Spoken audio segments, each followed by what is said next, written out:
जैसे हमारे गाँव में या घर में कोई भी त्योहार और फेस्टिवल आता था, तो वैसी खुशियाँ नहीं होती थी जैसे दूसरे घरों में होती थी। एक तो परिवार बड़ा था, दूसरा इनकम कम थी। तो जितने मेरे से हो सकता था फादर के लिए हेल्प, वो मैं करता था, क्योंकि फादर की एज बहुत हो गई थी। तो ये थॉट मेरा काफ़ी यंग एज से आने लगा था कि मेरे को जितना जल्दी हो सके इससे गरीबी से बाहर निकलना है, क्योंकि हमने गरीबी जो देखी है बहुत ही करीबी से देखी है। मेरी काफ़ी यंग एज में शादी हो गई थी, जैसा कि पहले हुआ करती थी। 16 साल की एज में मैं 2006 में मुंबई आ गया था। मुंबई मेरी शुरुआत हुई थी मेडिकल स्टोर से, और मेरी फर्स्ट मंथ की जो सैलरी थी वो थी 300 रुपीज़। और लगभग 6 महीने तक मैंने वही सैलरी में काम किया। वो टाइम पे एक छोटे से कमरे में हम 8-9 लोग रहते थे। दोपहर का खाना हमारा लगभग 3-4 बजे होता था, रात का खाना 12-1 बजे होता था। 1-1, 2-2 महीने घर पे बात ही नहीं होता था पेरेंट्स से, क्योंकि मेरे पास कोई पर्सनल फ़ोन नहीं था। तो घर वालों को भी डाउट रहता था कि यार लड़का कर क्या रहा है। मैं गाँव गया तो उन्होंने बोला कि नहीं एक काम करना पड़ेगा, तुमको वाइफ को साथ में लेके जाना पड़ेगा। मैं बोला ना तो मेरे पास जॉब है अभी, ना मेरे पास पैसा है, ना घर है, लेकिन मैं रखूँगा कहाँ पे। तो मैं जब मेडिकल स्टोर से जॉब छोड़ा था, वो 9-10 हज़ार का जॉब छोड़ के फिर मैंने लेबर वाला काम किया, यानी सीमेंट चढ़ाना, ईंटें चढ़ाना। और उसके बाद में मुझे एक सेल्स का जॉब मिला, तो बोले कि वो कम सैलरी मिलेगी। मैं बोला चलेगा। तो वो सेल्समैन का जॉब फिर मैंने 6000 रुपीज़ सैलरी में शुरू किया। गैस कनेक्शन वहाँ मिलता नहीं था हमें, तो फिर हम क्या करते थे कि हमारे पास जो गेहूँ और चना था, उन्हीं को हम जो है पानी में भिगो के रखते थे, और वही जो है स्प्राउट बना के खाया करते थे। तो रात को कभी कभार हम खाना बनाते ही नहीं थे, हम एक बड़ा लेते थे और 5-6 पाव ले लेते थे, और उसके साथ में 1-1 गिलास पानी पीते रहते थे ताकि पेट भर जाए। 8 से 9 महीने तक हमने ये सारी चीज़ें सहन की। जब मेरे पापा एक बार बीमार हुए और मेरे को जाना था, तो समाउ छुट्टी नहीं मिल पाई, क्योंकि पीछे में काम करने के लिए कोई थे नहीं। तो मुझे लगा कि यार मैं जो काम कर रहा हूँ, जहाँ मेरी ज़रूरत है वहाँ पे मैं नहीं हूँ, तो फिर वो जो था पेन मुझे कि अरे ये लाइफ में कब तक जीऊँगा।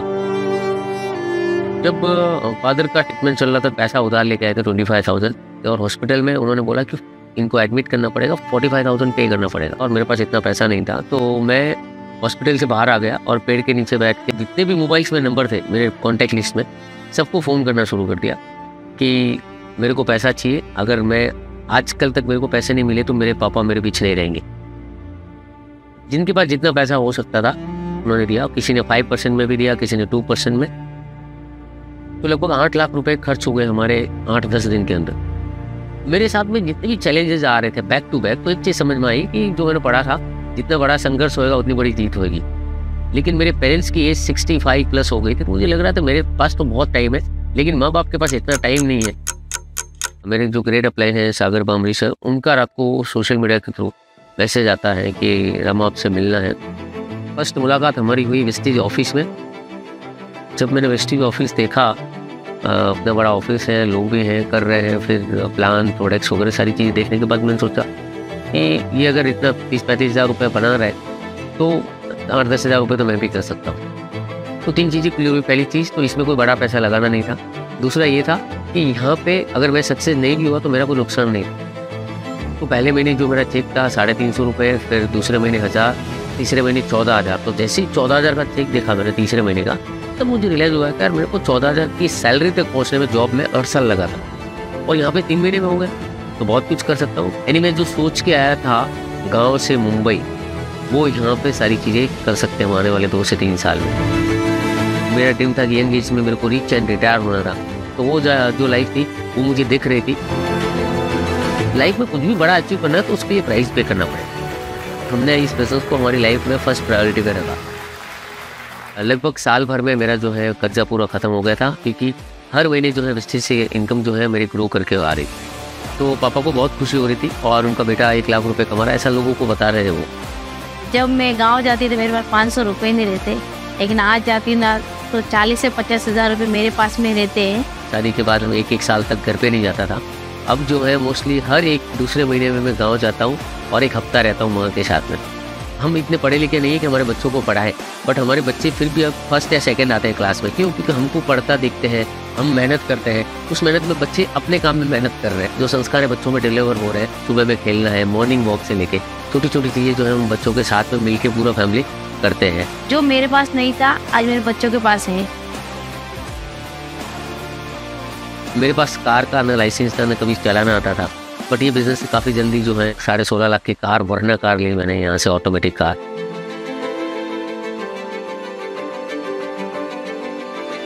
ये बिजनेस जो है आग के ऊपर चलने के जैसा है।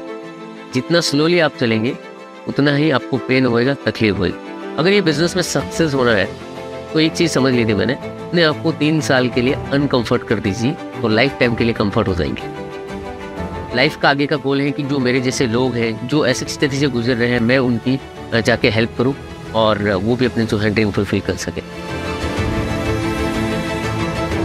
सो फ्रेंड्स, आपने हमारी स्टोरी सुनी और इतने सारे चैलेंज के साथ में हमने बिजनेस को बिल्ड किया, डटे रहे, कमिटमेंट के साथ में बिजनेस को किया और आज यहाँ तक पहुँच गए। हाय फ्रेंड्स, मेरा नाम रमन सोलंकी है। मेरा नाम ममता सोलंकी है और हम वेस्टीज विद विनिंग टीम में highest level double universal crown director achieve किया है। और ये बिजनेस में मैं मेरा हस्बैंड का सपोर्ट करती हूँ और ये बिजनेस से मैं और मेरी फैमिली बहुत खुश है।